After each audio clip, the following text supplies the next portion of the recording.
In this video, we shall demonstrate intraoperative bursting open of a filtering trabeculectomy bleb during phacoemulsification and its management. A 45-year-old male presented to us with decreased vision in both the eyes and had history of trabeculectomy done bilaterally 15 years back. On examination, he was found to have thin avascular filtering blebs and cataracts with chronic hypotony along with advanced glaucoma in both the eyes. The intraocular pressure was 7 and 6 mm of mercury in right and left eye respectively.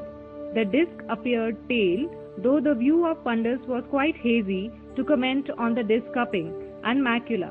However, on perimetry, the left eye showed advanced visual field loss, even on 10-2. The bleb OCT showed a large hyporeflective area suggestive of high filtering bleb and a thin bleb wall. The bleb wall was as thin as 20 microns at some places. As the left eye was the only seeing eye, patient was advised to undergo left eye cataract surgery under guarded visual prognosis. Situations like this amount to almost like walking on a tight rope where falling on either side could be disastrous. Hence, due precautions were taken while giving peribulbar anesthesia and draping. The speculum was applied very gently to ensure the safety of the bleb. To begin with, side pod incisions were made, avoiding the bleb area, and the viscoelastic was injected from the anterior chamber. A continuous curvilinear capsulorhexis was performed using a cystitome.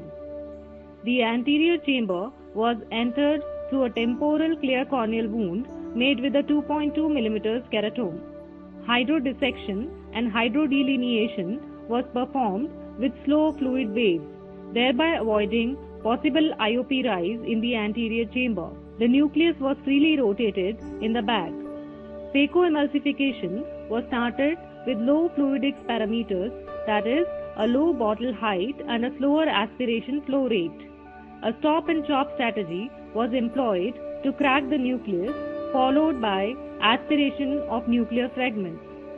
All these maneuvers were done keeping the fluidics low and being gentler to avoid inadvertent trauma and keeping a watch on the bleb. All was going well, but then there was a sudden change in the situation, like bursting of a balloon, and yes, the bleb gave way. As the epinuclear plate was being aspirated, a sudden fluid jet was noted through the bleb. However, no chamber collapse was observed. This happened probably due to sudden loss of the occlusion at the tip of the probe. This suggested that some weak area of the bleb wall had given way to the fluidics pressure in the chamber. The procedure was continued with the aspiration of epinucleus and cortex so as to complete the procedure.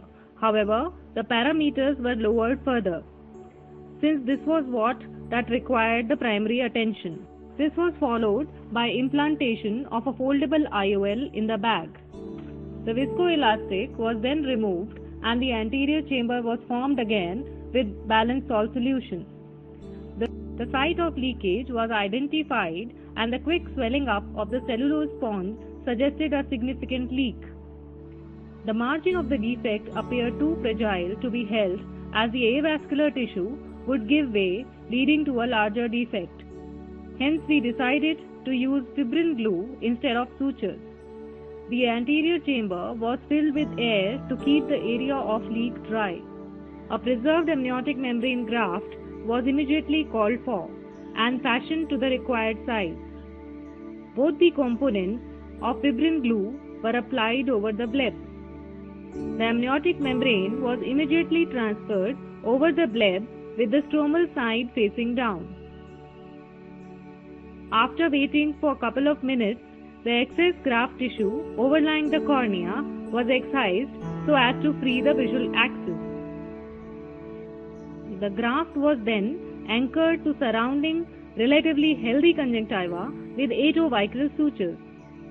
The graft margins were kept away from the bleb margin in order to avoid injuring further and to achieve a secure attachment of the graft. At the end, surface and prelimbal margin were again checked to ensure that there is no aqueous leak. Also, a formed anterior chamber was confirmed while removing the speculum gently. On the first post-operative day, the patient was doing well with a quiet eye, a formed anterior chamber, and with a small air bubble in the anterior chamber. The visual acuity was 624 in the left eye, and the intraocular pressure was 8 and 5 in the right eye and left eye respectively. A Seidels test was performed on day 5 to detect any microleak and was found to be negative. The fundus was clearly visible and some ILM folds on the macula were seen. The CD ratio seemed to be 0.6.